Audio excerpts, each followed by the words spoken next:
അമ്മമാരെ കുറിച്ച് എനിക്കറിയാം. അപ്പം അതുകൊണ്ട് അവർ ആ പദവിയിൽ നിന്ന് മാറുന്നേ ഇല്ല. ഡോക്ടർ, എൻജിനീയർ, അല്ലെങ്കിൽ ആ പൊസിഷൻ എന്താണെങ്കിൽ അതിൽ തന്നെ എല്ലാ സമയത്ത് ഇരിക്കുക.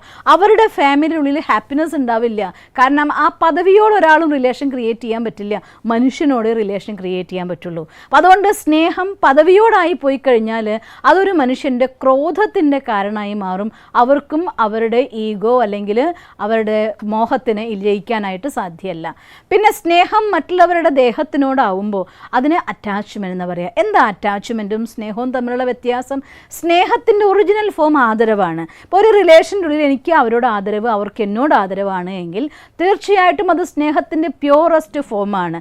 അവരെങ്ങനെയാണോ അവരുടെ ഗുണങ്ങളും അവഗുണങ്ങളും സഹിതം സ്വീകരിക്കാൻ നമുക്കും പറ്റും. നമ്മളെങ്ങനെയാണോ അതുപോലെ സ്വീകരിക്കാൻ അവർക്കും ആവും. ഈ ലോകത്ത് ഗുണം മാത്രം നിറഞ്ഞ ഒരു മനുഷ്യന്മാരും ഇല്ല. എല്ലാ മനുഷ്യന്മാരിലും എന്തെങ്കിലുമൊക്കെ അവഗുണം ഉണ്ടാവും, ഗുണം ഉണ്ടാവും. പക്ഷേ അവരുടെ ഗുണത്തെ കണ്ടുകൊണ്ട് അവഗുണത്തെ ഇല്ലാതാക്കാനുള്ളതായിരിക്കുന്ന ശക്തി, അതിൻ്റെ പേരാണ് സ്നേഹം എന്ന് പറയുന്നത്. അതുകൊണ്ടാണ് നിങ്ങളൊന്ന് നോക്കി നോക്കിയേ, അമ്മമാർ മക്കളെ ശാസിക്കാറുണ്ട്, അടിക്കാറുണ്ട്, തെറ്റ് കണ്ട ചീത്ത പറയാറുണ്ട്. പക്ഷേ ഇതൊക്കെ ഒരമ്മയ്ക്ക് കുട്ടിയോടുള്ള സ്നേഹക്കുറവ് കൊണ്ടാണോ കൂടുതൽ കൊണ്ടാണോ എന്ന് പറയൂ നിങ്ങൾ തന്നെ. നമ്മൾ ഉത്തരം പറഞ്ഞിട്ടുണ്ടായിരിക്കുമല്ലോ, ഒരു അമ്മയുടെ സ്നേഹത്തിൻ്റെ പ്രകടനമാണ് അതെല്ലാതും. നമ്മൾ പറയും എന്താ ചെയ്യുക, നമുക്ക് സ്നേഹമുള്ളവരല്ലേ, അതുകൊണ്ടാണ് അവർ നമ്മളോട് പറയുന്നത്. നമ്മുടെ നന്മ കാക്ഷിക്കുകയാണ് അവർ. നമ്മൾ ഒരിക്കലും ഒരു കുട്ടി ഒരിക്കലും തെറ്റായ കർമ്മം ചെയ്യരുത് എന്നൊരമ്മ ആത്മാർത്ഥമായി ആഗ്രഹിക്കും. ആ ആഗ്രഹത്തിൻ്റെ എക്സ്പ്രഷനാണ് കുട്ടി തെറ്റ് ചെയ്യുമ്പോൾ അമ്മ ശാസിക്കുന്നത്, കുട്ടി തെറ്റ് ചെയ്യുമ്പോൾ അമ്മ അടിക്കുന്നത്, ഇതൊക്കെ ചെയ്യുന്നത്. അടിക്കലും ശാസിക്കലും ശരിയോ തെറ്റോ അത് വേറെ സെക്ഷൻ.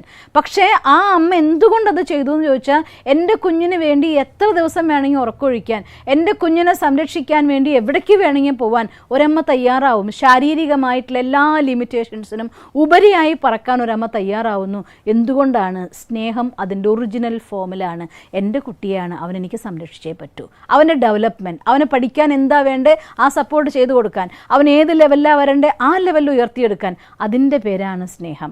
പക്ഷേ ഇന്നത്തെ കാലത്ത് ചില മാതാപിതാക്കൾ എൻ്റെ കുട്ടി എൻജിനീയർ ആവണം ഞാൻ മോഹിക്കുന്നു, അതുകൊണ്ട് എൻജിനീയർ തന്നെ ആവണം. കുട്ടിക്ക് ഡോക്ടർ ആവാനാണ് ഇഷ്ടമെങ്കിലും അവൻ എൻജിനീയർ ആയാൽ മതി.